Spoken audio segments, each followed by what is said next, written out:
اعوذ باللہ من الشیطان الرجیم بسم اللہ الرحمن الرحیم الحمد للہ رب العالمین والسلام علی المرسلین اما بعد السلام علیکم ورحمۃ اللہ وبرکاتہ۔ محترم سامعین، حسب وعدہ میں عبد القدیر بن محمد بن عفان بلس خواہ آپ کا خیر خواہ آپ کی خدمت میں حاضر ہوں۔ انشاءاللہ العزیز سیرت طیبہ ہمارے امام شافعی رحمۃ اللہ علیہ کے بارے میں گفتگو کرنے کی سعادت حاصل کروں گا، اور انشاءاللہ العزیز اگلی قسط میں ہمارے بزرگوں اور آباء و اجداد کے بارے میں ذکر خیر کی سعادت حاصل کروں گا، جنہوں نے ہمارے آقا و مولا پیارے محمد مصطفیٰ صلی اللہ علیہ وسلم کے دین و اسلام اور فقہ شافعی کو ہماری نسلوں تک پہنچانے میں بڑا اہم کردار ادا کیا ہے۔ انشاءاللہ العزیز ان کے بارے میں بھی گفتگو کرنے کی سعادت حاصل کروں گا۔ اس نشست میں ہمارے امام محمد بن ادریس الشافعی رحمۃ اللہ علیہ کے بارے میں معلومات حاصل کریں گے۔ ہمارے امام شافعی رحمۃ اللہ علیہ کا اسم گرامی ابو عبداللہ محمد بن ادریس ہے، اور آپ کا یہ نسب ہے ابو عبداللہ محمد بن ادریس ابن عباس بن عثمان بن شافعی ابن صائب بن عبید بن عبد یزید ابن حاشن بن مطلب بن عبد المناف ہے۔ شافعی رحمۃ اللہ علیہ اپنے تیسرے دادا شافعی کی نسبت سے شافعی رحمۃ اللہ علیہ کہلائے۔ امام شافعی کی والدہ ماجدہ کا نسب یہ ہے فاطمہ بنت عبداللہ بن حسن بن الحسین بن علی ابن طالب کرم اللہ وجہہ۔ دونوں سے آپ کا تعلق عرب کے مشہور و معروف بنی ہاشم خاندان سے ہے۔ ہمارے امام شافعی رحمۃ اللہ علیہ کی ولادت باسعادت غزہ میں 150 ہجری میں ہوئی۔ بعض کا خیال ہے کہ امام شافعی رحمۃ اللہ علیہ اسقلان میں پیدا ہوئے۔ بہرحال جس سال امام شافعی رحمۃ اللہ علیہ پیدا ہوئے، اسی سال امام اعظم امام ابو حنیفہ نعمان بن ثابت نے بغداد میں وفات پائی۔ آپ شافعی رحمۃ اللہ علیہ کے والد آپ ابھی 2 سال کے تھے، آپ کے والد کا انتقال ہو گیا۔ شافعی رحمۃ اللہ علیہ اپنے والدہ کی آغوش میں پرورش پائی اور 2 سال کی عمر میں ہی مکہ مکرمہ پہنچے، اور ابتدائی تعلیم و نوش و نما یہیں پر ہوئی۔ کچھ عمر بڑھی تو مکتب بھیجے گئے۔ شافعی رحمۃ اللہ علیہ فطرتاً ذکی اور ذہین واقع ہوئے تھے۔ 7 سال کی عمر میں حافظ قرآن ہوئے، اور 10 سال میں حدیث میں امام مالک رحمۃ اللہ علیہ کی موطا حفظ کیا۔ مسلم بن خالد زنجی مفتی مکہ مکرمہ رحمۃ اللہ علیہ سے فقہ پڑھی۔ لڑکپن میں علماء کی صحبت میں رہتے اور جو استفادہ کرتے اس کو لکھ لیتے۔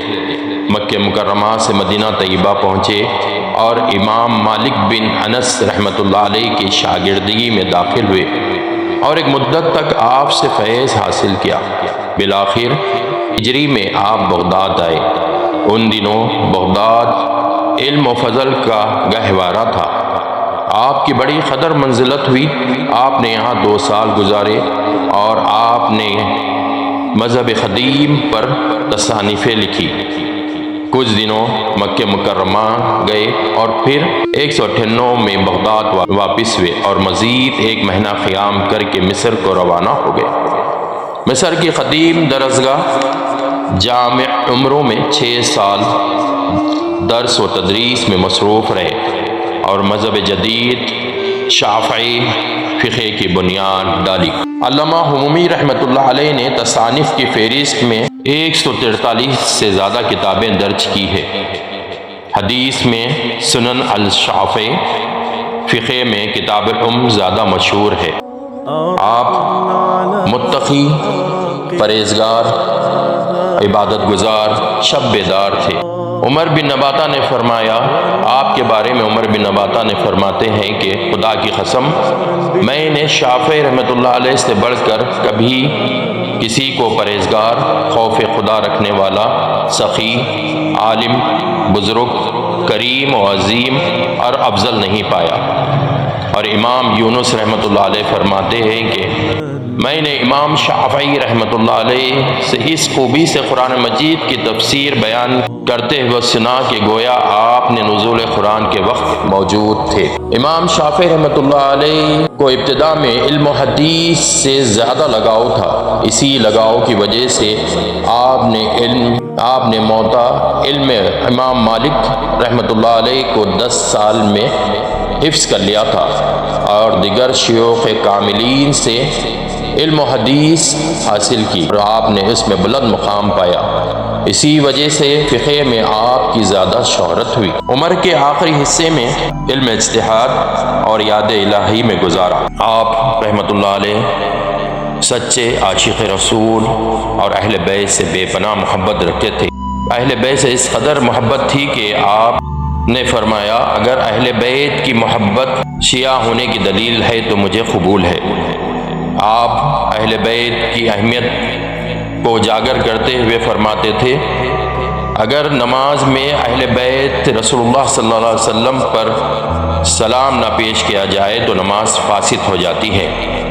آپ سچے عاشق رسول اور متقی اور پرہیزگار، سخی، رحم دل اور بے حد نرم مزاج کے حامل شخصیت تھے۔ آپ فرمایا کرتے تھے انسان کو کبھی پیٹ بھر کھانا نہیں چاہیے۔ آپ یہ بھی فرماتے تھے کہ میں نے 16 سال سے کبھی پیٹ بھر کھانا نہیں کھایا، اس لیے کہ پیٹ بھر کھانا انسان کو سست کر دیتا ہے، دل کو سخت بنا دیتا ہے اور ذہانت کو ختم کر دیتا ہے۔ آپ کے ویسے تو بہت سے شاگرد ہوئے مگر ان میں سے سب میں زیادہ مشہور شاگرد امام احمد بن حنبل ہوئے جو آگے چل کے فقہ کے چوتھے امام بنے۔ 30 رجب 2004 ہجری بروز جمعہ 54 سال کی عمر میں آپ نے اس دنیا فانی کو خیر آباد کہا اور اپنے مالک حقیقی سے جا ملے۔ آپ کے مقبرہ اول الحکم مصر میں ہے اور وہیں پر آپ کی تدفین عمل میں آئی۔ ان للہ و انا الیہ راجعون۔ اللہ ان پر بے شمار رحمتیں برکتیں نازل فرما اور ان کی اہل و عیال پر۔ علامہ اصبہانی رحمۃ اللہ علیہ نے خواب میں نبی کریم صلی اللہ علیہ وسلم کی زیارت کی تو آپ صلی اللہ علیہ وسلم نے فرمایا کہ میں نے شافعی رحمۃ اللہ علیہ کے لیے دعا کی۔ میں نے پوچھا کس لیے؟ حضور صلی اللہ علیہ وسلم نے فرمایا وہ ایسا درود مجھ پر پڑھا کرتے تھے جو کسی نے بھی ایسا نہ پڑھا۔ درود یہ ہے اللہم صلی علی سیدنا محمد کلما ذکرہ الذاکرون وصلی علی سیدنا محمد کلما غفل عن ذکرہ الغافلون۔ ایک حدیث شریف میں ہے جس کا مفہوم یہ ہے پیارے محمد مصطفیٰ صلی اللہ علیہ وسلم نے فرمایا قریش کا ایک عالم اپنے علم سے روئے زمین کو معمور کرے گا۔ اس حدیث شریف میں امام شافعی کی طرف اشارہ ہے۔ محدثین نے امام شافعی رحمۃ اللہ علیہ کی طرف اس حدیث کی نسبت کی ہے۔ امام شافعی رحمۃ اللہ علیہ کی پیروی ہمارے لیے باعث نجات ہے اور ہمیں اس بات پر فخر ہے کہ ہمارے آبا اجداد نے ان کی پیروی کی ہے اور اللہ سے دعا ہے کہ ہمارے آنے والی نسل بھی انہی کے پیروکار اور انہی کی تقلید کرتے رہیں۔ انشاءاللہ العزیز اگلی قسط میں پھر آپ سے ملاقات ہوگی۔ جو بھی بزرگوں اور ہمارے آبا و اجداد نے فقہ شافعی کے لیے اپنی کاوشوں اور محنتوں کے ذریعے ہماری نسلوں تک فقہ شافعی پہنچایا ہے انہی کے بارے میں ذکر خیر ہوگا۔ آپ سے ادباً گزارش ہے کہ اس چینل کو سبسکرائب کریے اور زیادہ سے زیادہ شیئر کریے تاکہ ہر کوئی اس کار خیر سے فیض یاب ہوتے رہیں، اور دعا فرمائیے میرے لیے، میرے اہل و عیال کے لیے اور میرے فرزند عباد بن عبد القدیر بن عفان بلسخہ کے لیے جو اس ویڈیو کو پہنچاتے ہیں۔ اور میں دعاگو ہوں ہمارے استاد مولوی حافظ محمود بن حسین قریشی صاحب کو اللہ اجر عظیم عطا کرے۔ ان کی زیر نگرانی میں اس کار خیر کو انجام دے رہا ہوں۔ اللہ اس کار خیر کو قبول فرمائے۔ اور آگے بھی اس میں مجھے استقامت عطا فرمائے، آمین۔ السلام علیکم ورحمۃ اللہ وبرکاتہ۔